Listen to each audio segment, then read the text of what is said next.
Indeed, I have a busy day, but I'm here. Okay, welcome to everybody to History Matters, and so does coffee. Um, Today we're going to be talking about erasing history, which, as I tweeted, is inspired by the fact that January 6th is being erased, even as we sit here. So that made my historian brain implode and explode. And for those reasons, I decided that we would talk some about this today. But before we talk about this, I now turn to my partner in crime, Matt, who will explain the rules of the game. Hello, everybody, and welcome. This should be a great day. It sounds like the plague is upon us, as they're saying in chat. The cicadas are coming out, so this is going to be a wonderful day. Rules of the game are pretty simple. We encourage you to use chat to have good conversation, put in links and all kinds of good stuff.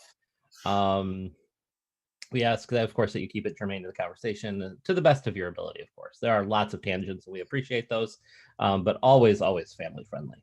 If you do have questions for Joanne as we go, please put them in Q&A. That's where I take questions. It's a lot easier to keep track of stuff, especially with a very active chat and a wonderful community that we have here at History Matters and So Does Coffee.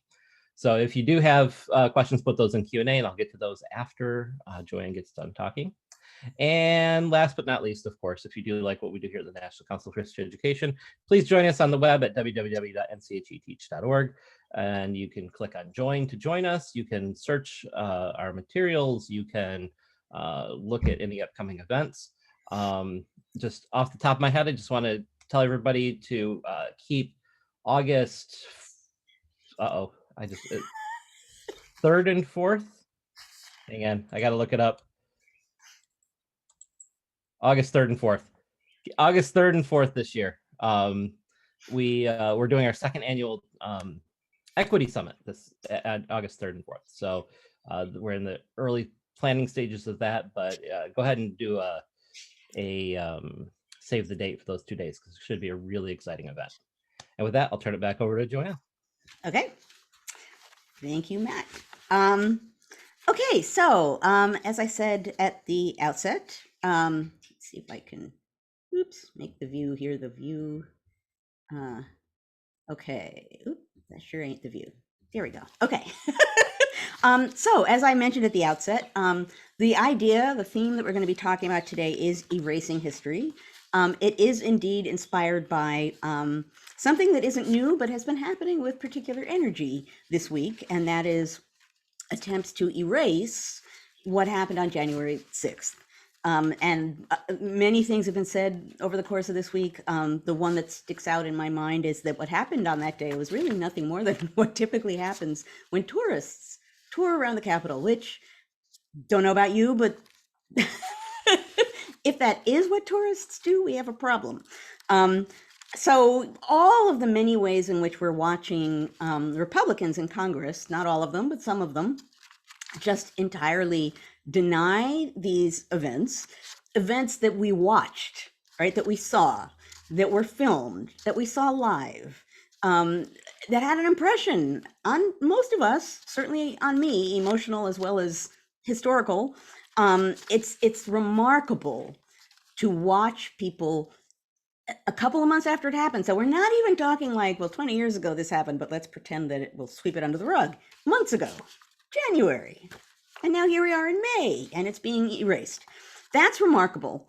And the degree to which it is happening right now, and that we've seen those events, and yet it's so aggressive and so blatant, seemed to me a ripe moment to talk about the erasing of history, not just the rewriting of history. I mentioned at the end of last week's episode a little bit about revision and how all history is always revising itself because we learn things and we reevaluate things, not just revision in this case, but erasure.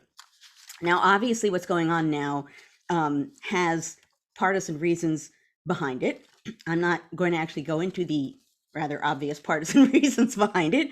What I'm really interested in is how this sort of thing gets done, why this sort of thing gets done, this kind of erasure, some of the history of this kind of erasure of history, what it suggests, what it implies, and what we can do to think about it in the here and now.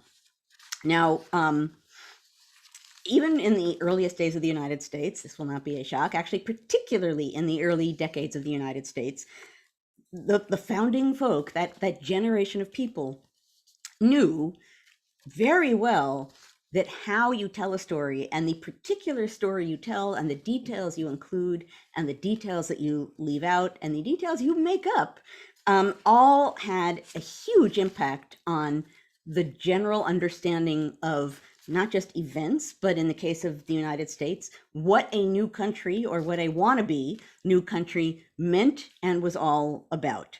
So to me, a great example of this that I always use in my courses comes from Thomas Jefferson. And I'm actually going to mention Jefferson a few times today because he really was someone who was very focused and deeply aware of the importance of how we tell history into how we understand the past and thus into how we interpret the present. The example that comes to mind that I teach with all the time is Jefferson's summary view, excuse me, that he wrote in 1774 in the opening phases of the Revolution. And what he does in summary view is he creates a historical moment that didn't really exist, but it's an important one for him to create. So he's talking about, it's a summary view of essentially the causes of the controversy that's going on at that moment. And he creates this moment in summary view when British colonists came to North America and decided that they would remain under British rule. Now, there wasn't a decision moment. It wasn't that the colonists came over and were like, shall we remain under British rule or not? There wasn't really a moment like that, but it's an important moment to create on the part of Jefferson, because if you create people deciding to be part of the empire, it's easier for them to decide their way out of it. So for purposes of justifying or at least easing your way into a revolution, that's a very handy historical moment to have. Now, you could say in spirit, maybe something like that happened. I might argue with you, but you could claim that. But still, he's pretty much inventing a moment so that he can help explain and justify a moment happening in the present. There was a huge, huge battle over history in the Revolution and the Founding era. And the reason for it is much of what we're talking about here today, which is certainly people understood that the writing of history, the reading of history, the spread and understanding of historical events could establish the meaning and the legacy of current events. And in the case of a revolution, justifying a revolution, and a founding, talking about the founding and the meaning behind it and the ways in which it did or didn't fulfill that revolution that people were worried about justifying as well, it was a period that was really ripe for an awareness, a hyper awareness of history. What's interesting about this battle for history, and I write about it in the epilogue of my first book, Affairs of Honor. And it's, in a sense, it is about honor, because the elite that I write about in that book have attached their reputation, their personal reputation, with the American experiment. So if they're writing about what happened in the founding, they kind of are writing about themselves, and that's how I write about it in the book. What's interesting about that, for the purposes of what we're talking about now, is there's a string of histories and biographies, and all of these people claim to be using primary materials, right? They don't necessarily use those terms, but they all say like real letters, actual letters, the real stuff. You can't argue with actual evidence. So unlike some of the arguments about January 6th being about tourism, these folks are at least claiming to have evidence. And you can read, John Marshall writes a very federalist history of Washington's presidency that helps sort of spark this war of histories. He uses Washington's letters to prove what he wants to say and to prove the meaning of what he wants to say. And he, look, Washington's real letters. So, this is the truth. This does not make a lot of people who aren't Federalists happy, right? This really irritates Thomas Jefferson. It really actually irritates Aaron Burr. It irritates a lot of people who then respond with histories that very often include their primary materials, their primary documents. Jefferson does this and works on it for many years, creating something to refute. I want to see if I wrote the phrase down here. I think he calls it a 5-volume libel. Marshall's history is a 5-volume libel. So he works very hard in his retirement to pull his letters and little notes, memoranda of what people said, very carefully constructing them into 3 volumes. So a 3-volume truth to refute what he considers to be a 5-volume libel.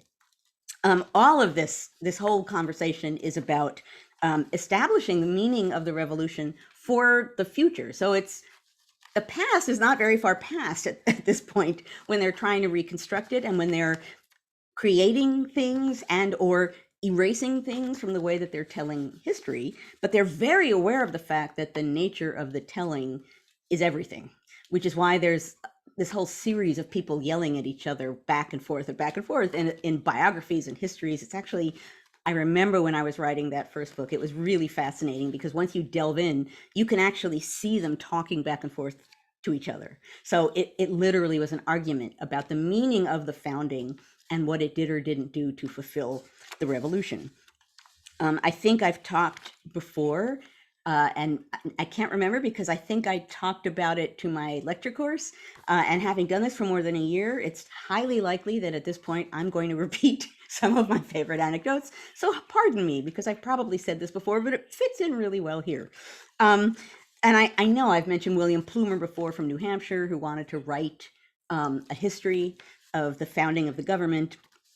And in the very beginning, when Jefferson's president, because he realizes that people are alive and working in government who were part of the founding, and he can interview them and really get a real history of the founding from them. And he describes in his diary going to talk to Thomas Jefferson, telling Jefferson, I want to write this history.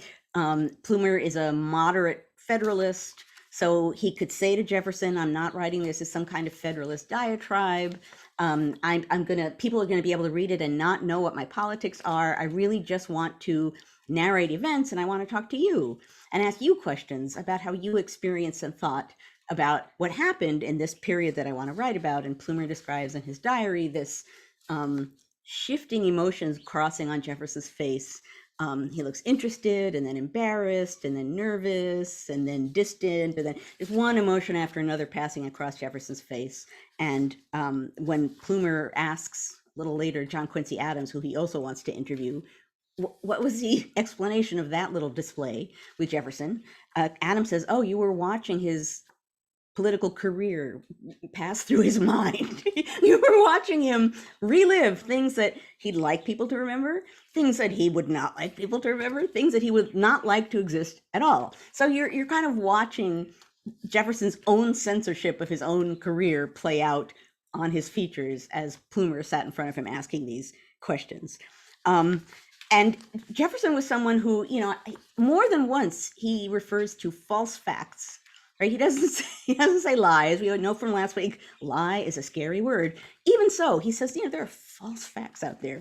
We need to really get people the true facts, which kind of gives you a sense of some of the amorphous ambiguity that underlies this question about what is real history and what isn't. There's a book called The Lamp of Experience by Trevor Colborn, which talks about understandings of history in this period. It's an older book. It's from the 1960s. I think there was a new edition that came out in the 1990s, but it's talking about the founders and history. And in that book, Colborn says that history has 2 distinct meanings. On the one hand, it can mean the actual events of the past. On the other hand, it can mean what he referred to as the narrative tapestry of how we create the past for ourselves. And I think that's pretty accurate. And I think that's the exercise that the founding generation was constantly involved in that was highly partisan, right? It's not like they're in some way better than the partisan present. They're hyper partisan. They're very focused on denouncing their opponents as evil people up to no good and themselves as trying to fulfill the legacy of the American Revolution. So there's partisan advantage in the past as well as the present. And in one way or another, what they're doing in the founding era in redrafting and rewriting and erasing aspects of the founding is creating a sort of glorious moment when truth prevailed, right prevailed. There were enemies, fierce enemies of truth and the right, and that they were, crushed, and thus everything turned out okay in the end. Federalists would have a little harder time telling that story, but we've talked way back about the Federalists kind of grabbing control, cultural control, or trying to, when they realized they were losing political control. So even that story about who's the winner and who's the loser in this early 19th century post 1790s era, it can be complicated. It's not so easy as Republicans win, Federalists lose. But at any rate, it's the constant project of the founding era is rewriting history, focusing on the good parts, depending on how you define good and who you are, and rewriting or not including the bad parts.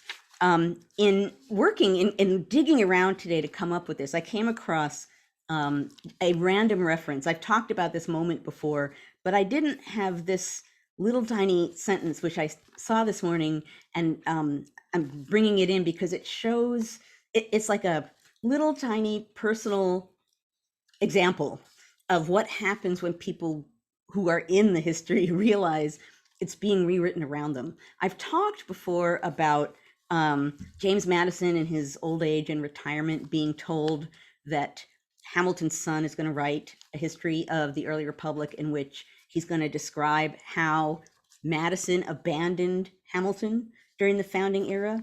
And I've quoted, Madison responds by saying, I abandoned Hamilton. And then he pauses and says, Hamilton abandoned me by trying to administration the government into being something it was never intended to be. I know at some point I've told that story before. What I had forgotten is the letter that describes this conversation has a description of the expression on Madison's face when he was first told that information. I had forgotten this, which surprises me since it's the kind of detail I tend to remember.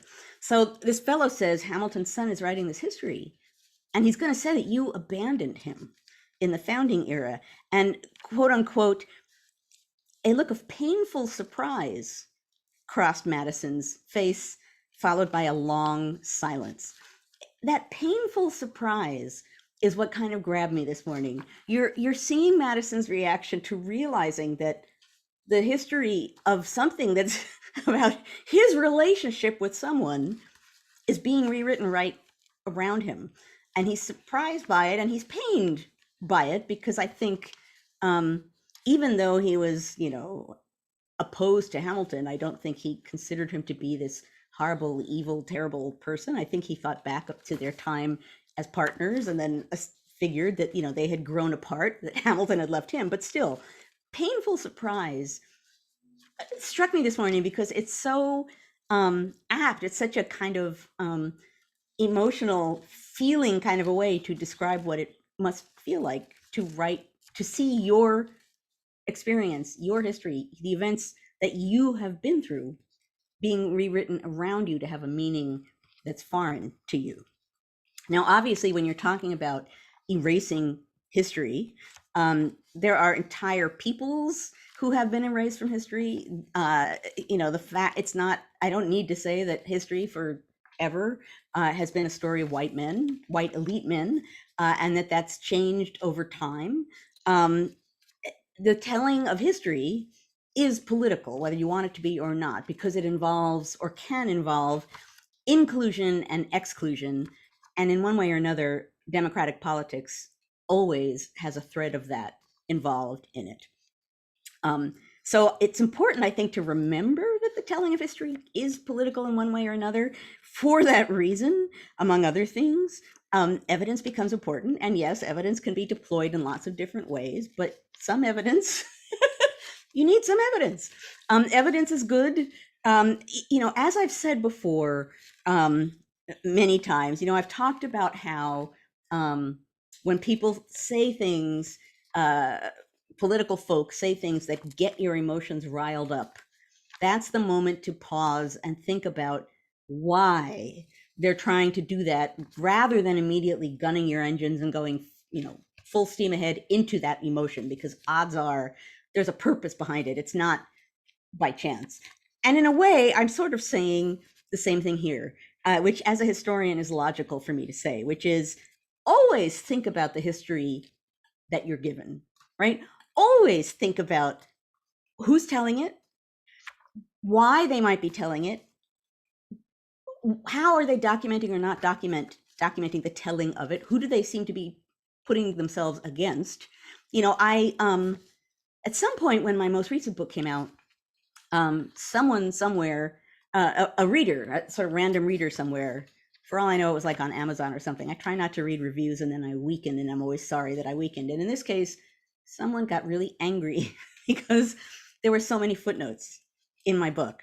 Like, a third of this book is footnotes. Like, what kind of a scam is this? I responded by saying, not on Amazon, but I probably on Twitter, the reason for all the footnotes in this kind of a book, in which I'm arguing that this is a thing no one noticed before, and now that I've noticed it, I'm going to prove to you that it was there, right? I knew that I had to go above and beyond where I might have typically gone with footnotes and evidence, because there were going to be people claiming this can't be true because no one's noticed it before. So who is she? Where does she get this stuff from? She's probably misinterpreting. So I, footnotes all over the place, because I didn't want anyone to be able to read anything in that book and say, well, that surely didn't happen that way. So yeah, a third of the book is footnotes, because I knew that it could be questioned, and I knew that it was true, and I was going to deploy as much evidence as I could to prove it. Now, all of these things I'm saying, these sort of nice, neat, nifty things about, evidence, primary materials, prove what you're saying, watch for it. As with everything, nothing is that neat and tidy, and neither is history. So I can't sit here and offer you platitudes about how to get through the false facts to the true facts and the history as it happened. What I can do is what I've done many times before, and what I suggested a few moments ago, and that is remind you to think about motive and intent and implication, even when you're reading history. Very often there are attempts to erase entire peoples, right? All kinds of Native Americans, any people of color, let's downplay slavery, all of the many things that we've seen people do in the telling of American history. And that, again, we see people trying to do now in sort of creating a very shiny version of the past that focuses on the good things and strips away anything that might tarnish in some way what they consider to be the good things.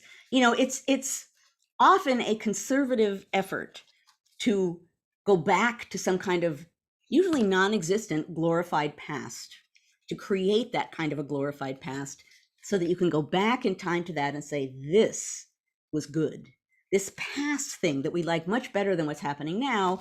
So let's focus on that. That's the real history. And if you can do that convincingly, then it does paint the present in a different kind of a light. Then it does suggest like, ooh, like things are uglier now than they were then. Now, of course, if you're thinking about actual evidence and things that happened in history, I could tell you there has never been a golden, glorious, unqualifyingly beautiful moment in American history, or for that matter, anywhere.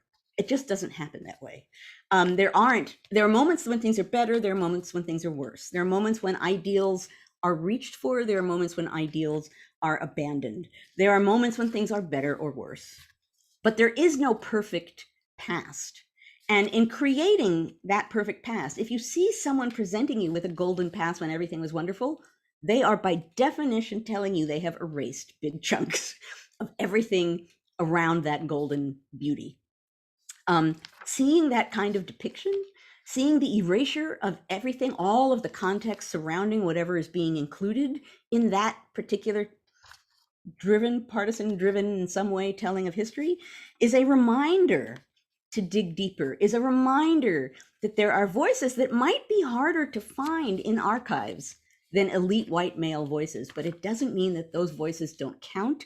It doesn't mean that you can march ahead and not think about them. It just means you have to think in a determined kind of a way at how to capture those voices and put them in the narrative where they belong. so that you can tell the narrative of American history, or for that matter, any history, in all of its complexity, including the good and the bad, enabling us in the present to process and evaluate and think about what we're going through as something with deep roots in what has happened before, not something that represents some weird diversion from how everything was in the past. Typically, that's not how history happens, right? I mean, things have deep roots, and what's going on now has very deep roots. And it's important in the telling of our history to acknowledge those roots and to wrestle with that. Because if we can't wrestle with it in the past, what hope do we have for wrestling with it in the present? So erasing history, often, it has a partisan purpose. In what we're seeing now, clearly, there are people who would like to, they know that what happened that day is wrong. So by erasing it, they're actually acknowledging that what happened that day is wrong. That's something. But they're trying to pretend that nothing bad happened, and thus there's nothing that they can be blamed for, and thus everything that they're doing is fine, and thus the people making a big deal about it are crazy people who are making things up out of thin air. I mean, there's a whole agenda attached to that. But always, you should be suspicious of people who present history to you as polished and shiny and glorious with no dark side to it. That's just not humanity. That's not who humanity is. That's not the way we operate, right? I mean, this is going to be a very grand and glorious statement. I don't normally do this, but it's what popped into my head.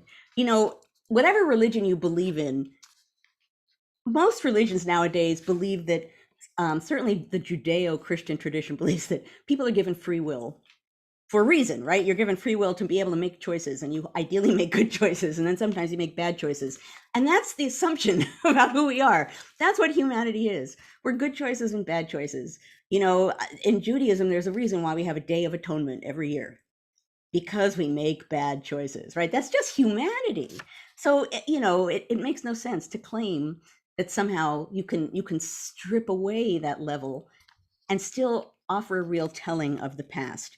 So I'll conclude here and open up things by saying this isn't to say that there aren't things in the past that had shine to them, right? It's not to say that there have not been positive things that have happened in the past. There have been.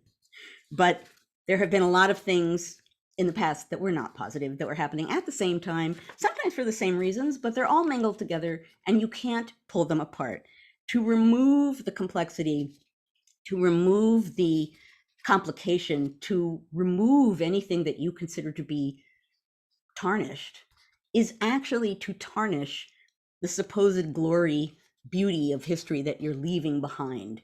If you're stripping away ugly realities, you're tarnishing the golden history that you're claiming existed. So this is a long diatribe just to say, think about what's happening now. I can't express to you the degree to which, I know I always talk about historian brain and Joanne brain and civilian brain, and I have a lot of different brains in operation apparently. Historian brain is literally, I don't want to say dumbfounded. Part of me understands what's going on now, and just on a practical level, as far as January 6th, makes perfect sense to deny that what happened. I understand that. Part of my brain says, yeah, of course, that's what's happening. But another part of my brain says, are you kidding me? We saw it. Right? I saw it. I responded to it. I was upset by it. I wrote about it. I spoke about it. We watched it. People died. And now it's going to be denied. The simple fact that that is being attempted right now is the strongest argument I can present for remembering to think about the history you're getting, where it's coming from, and what evidence is being shown to prove it true. The fact that this is happening months after we witnessed something shows you, in a sense, how easy it can be to erase the past and how dangerous it can be to allow that erasure to happen. Okay, I will get off my soapbox now. I honestly, some part of me is like, pooh, that I can't believe I'm seeing this. But I will stop and I will open things up, and we can move into the questions and conversation part of what we're talking about. Of course, I have to do the mug. I don't even have chat open, and I know that that's coming now. Um, I've used this mug more than once before. But how can I not use this mug? So I apologize for the repetition, but it is about who lives, who dies, who tells your story. The story must be told. So this, I didn't even have to think. I was like, yeah, I know the mug, like pulling this one out. So my apologies for reusing it, but I mean, come on, like that's right on topic.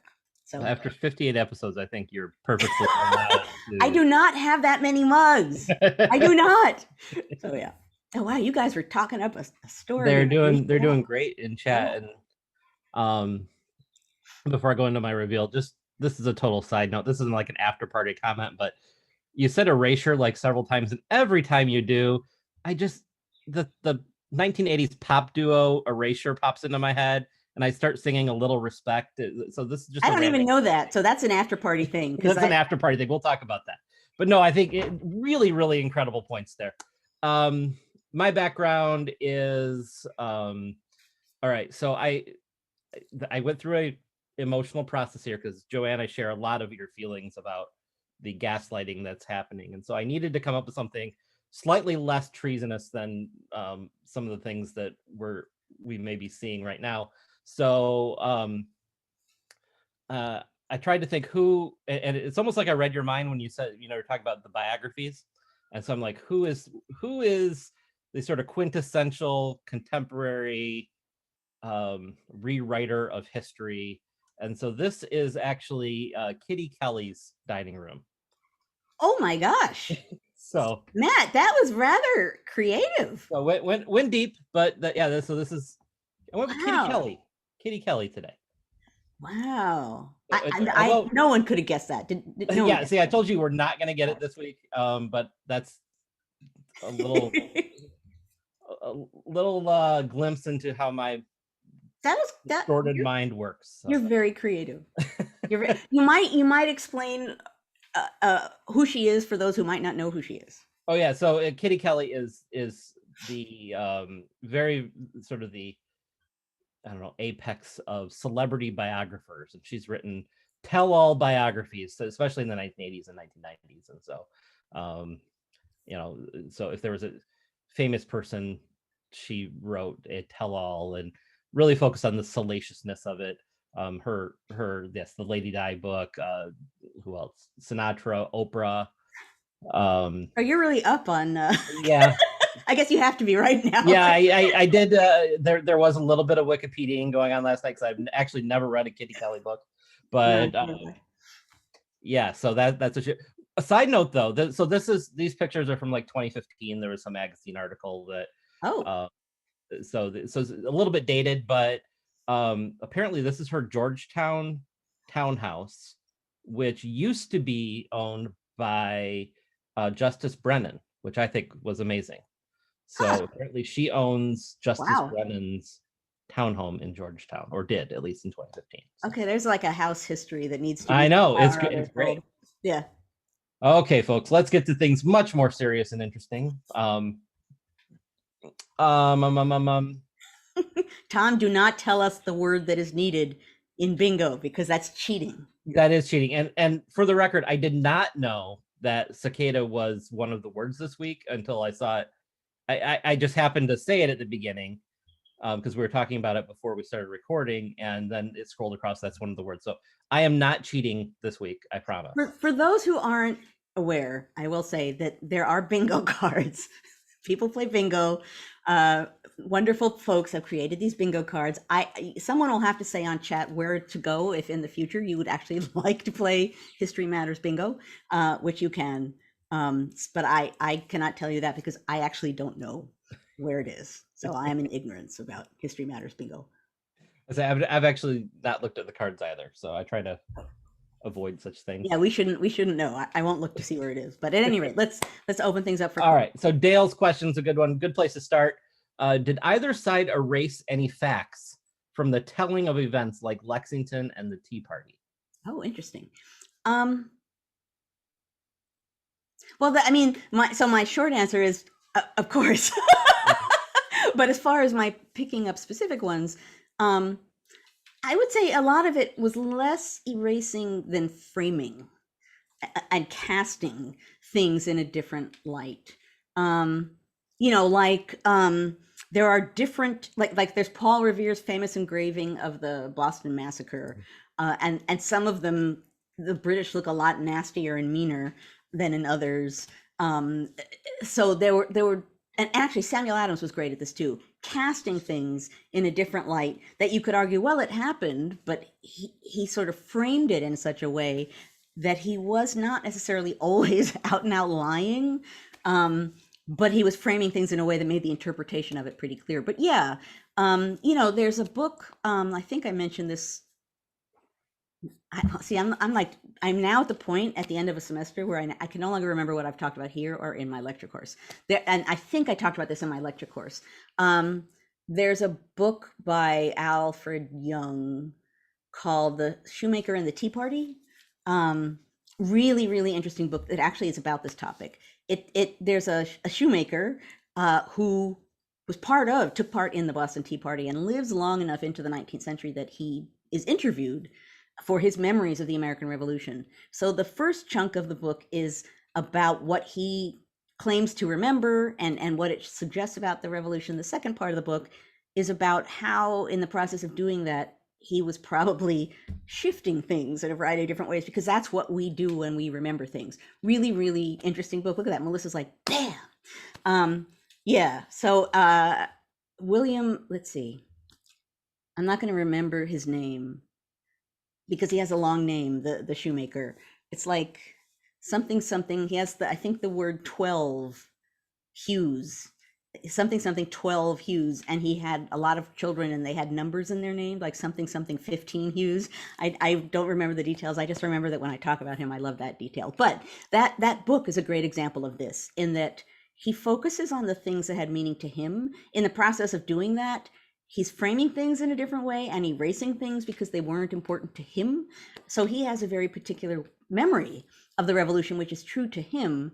But I would say in his case, it's not necessarily so clear that he has some partisan motive for lying. I think he's just giving you his revolution, which isn't necessarily the revolution.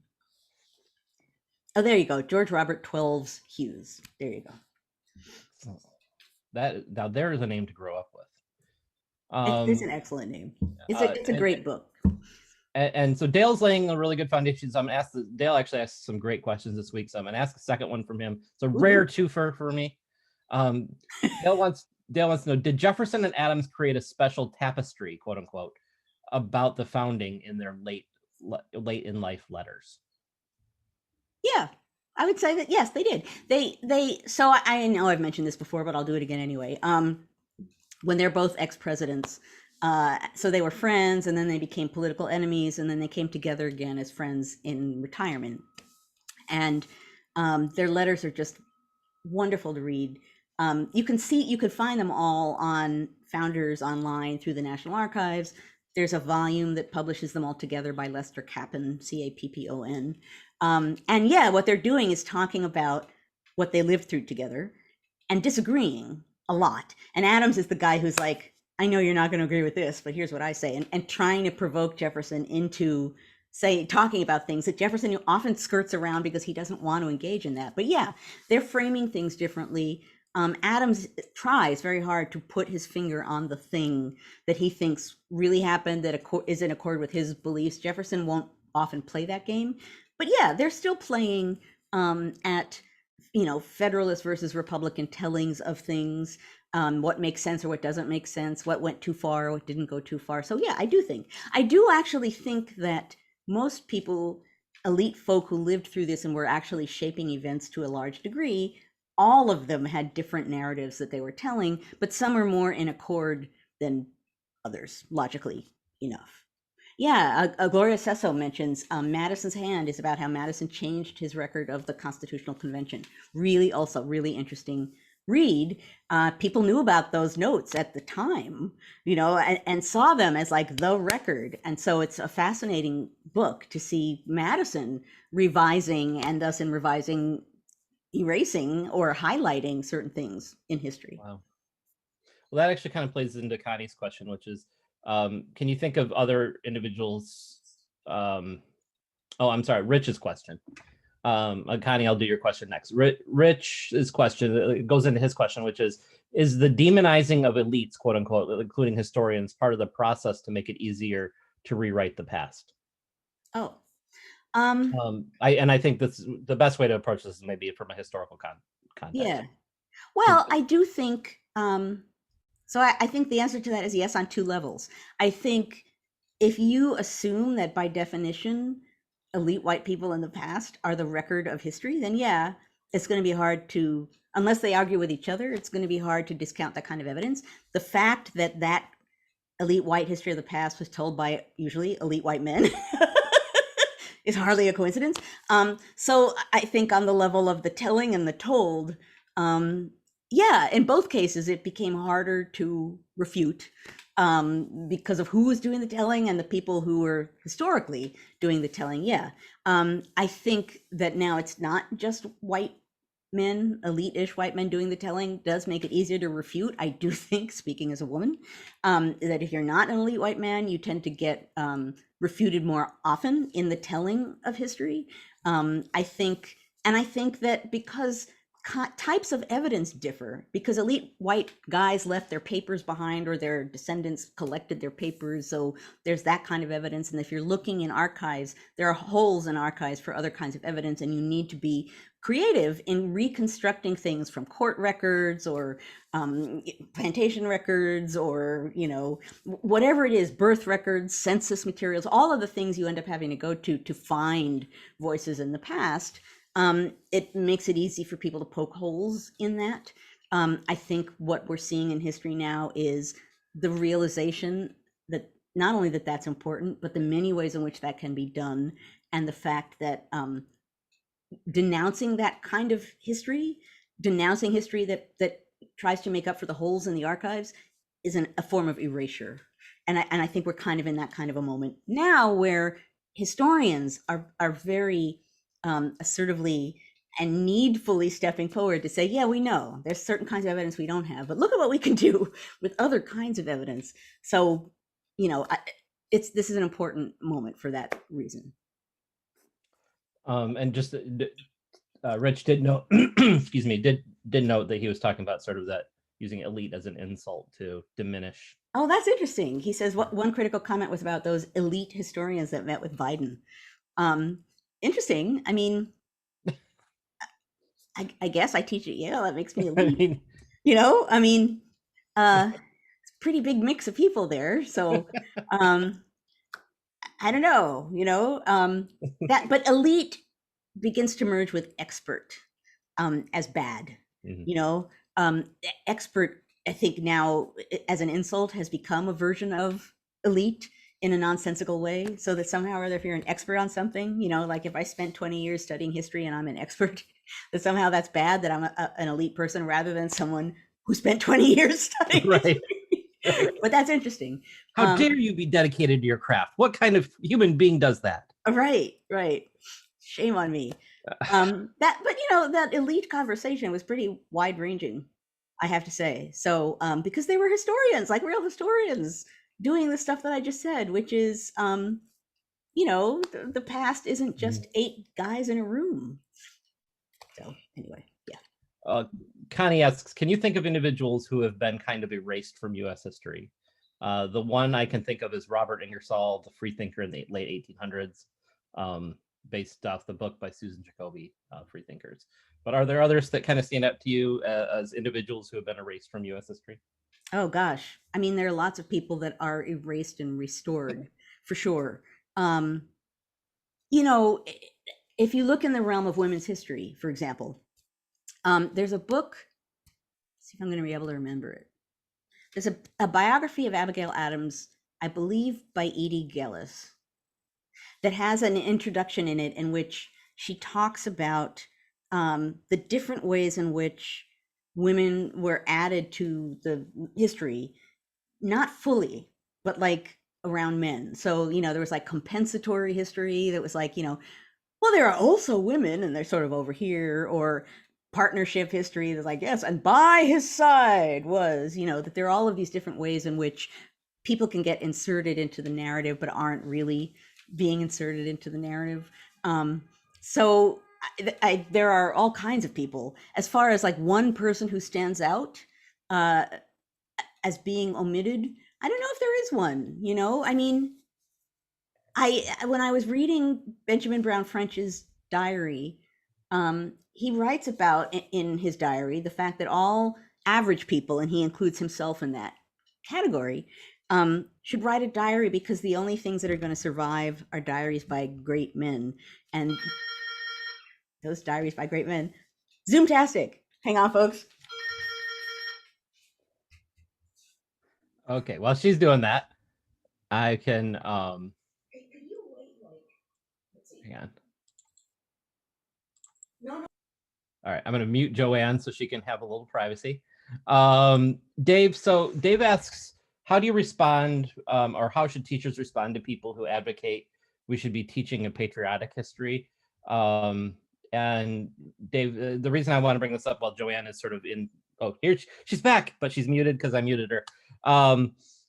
This is, and I'll give Joanne a chance to respond here, but I want to point out so some of you may have heard of the Educating for American Democracy project that's out now. There's a whole framework on how to teach it. One of the things, and in fact, we actually did a webinar about it last night. In fact, we did it twice, but that's a whole other story.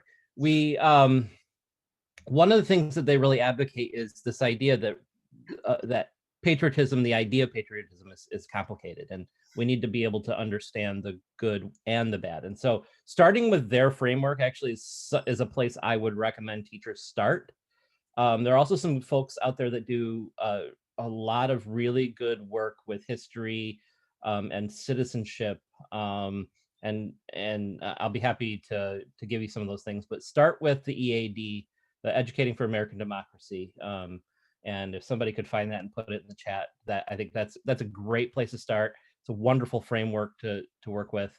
And it's something that you can actually use directly into your classroom. So my apologies, folks. That was the people at the super in the building who is going to come and fix the pipe under my sink. excellent. And was like, I'm ready. Like, I'm doing a live show right now. He didn't sound impressed. Anyway, the pipe that exploded indeed under my sink. So anyway, my apology.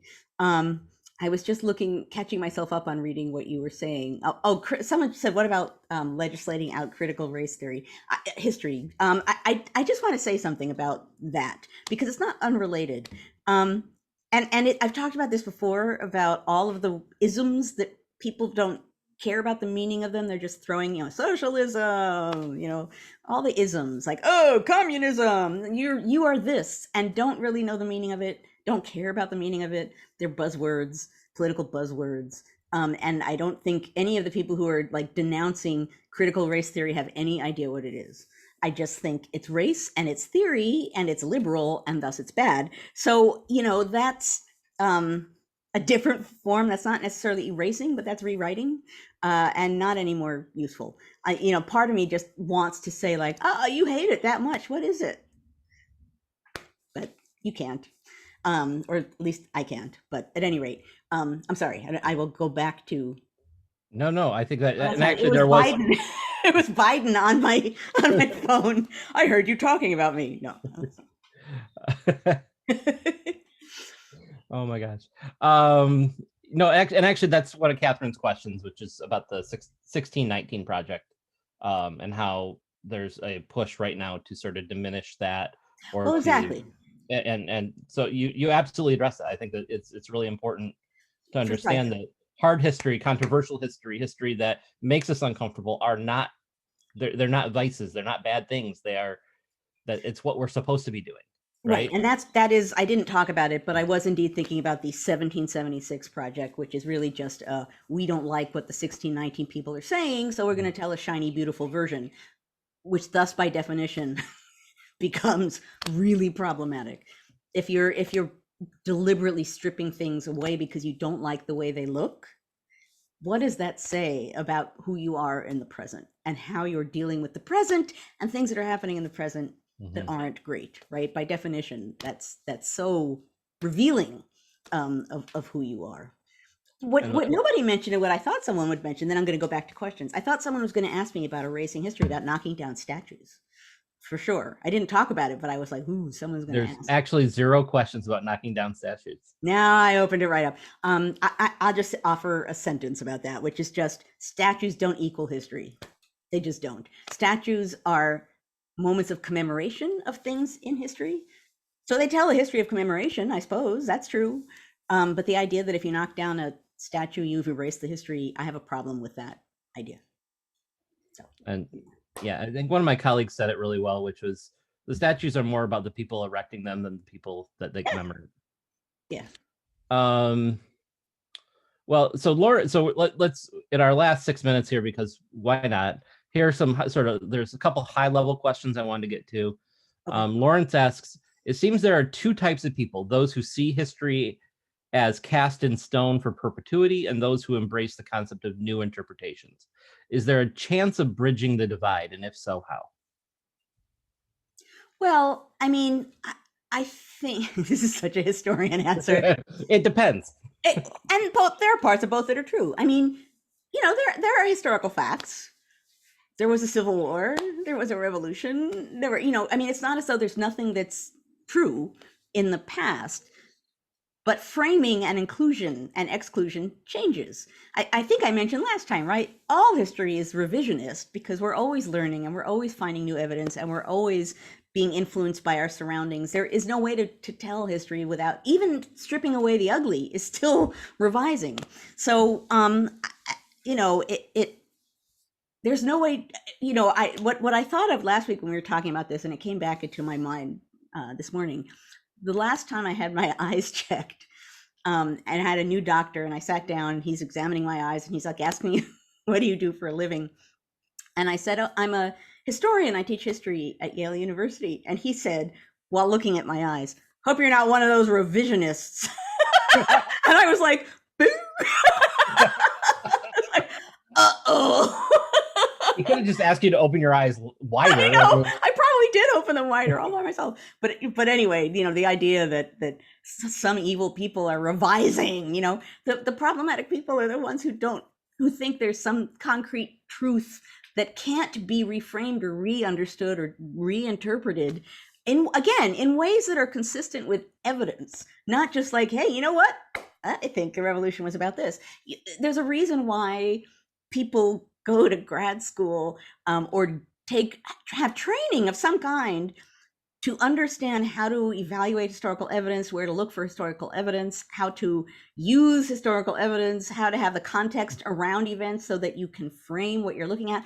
A lot of grad school in history is the how, not always the it, right? It's how do you practice the craft of history? How can you do what you need to do so that it's believable and grounded and thus useful to other people in some way? I think a lot of people think that grad schools, or certainly a historian, going to grad school for history is about like learning history, but so much of it is about how to do the craft of history, and so much of that involves finding and interpreting evidence and evaluating why certain evidence is good or bad, and being able to dismiss or properly calculate what certain kinds of evidence actually can be used for or not be used for. And with our last question for the day, I think, Gloria asks, how do you deal with the frustration in students when both sides erase, exaggerate, and frame? I'm going to turn this slightly, which is this issue of erasure, this issue of revision, this issue, like these are things that we contend with, and I think, as you mentioned in your talk, that we've contended with for our entire history. Like these are not new issues, right, that we're facing today, right. But anyone who's working in it would understandably feel some degree of frustration in trying to determine what's valid, what's true. So how do you deal with that frustration, both from a from a logistical way, in terms of, because you mentioned footnoting and all that kind of good stuff and using data, which is, I think, where the answer would start. But like from an emotional side, how do you navigate that frustration in a useful way? Right. Well, that's Easy to another. ask question. Really Oh not yeah, a lot. poof. Well, it does kind of bring us back to where we began, because the reason I did this topic was because honestly, it's driving me insane to watch January 6th get erased. And my response to that is emotional, right? It's not just like, Mhm. oh, how intellectually interesting. It's like, that was such a crime. That was such a serious thing.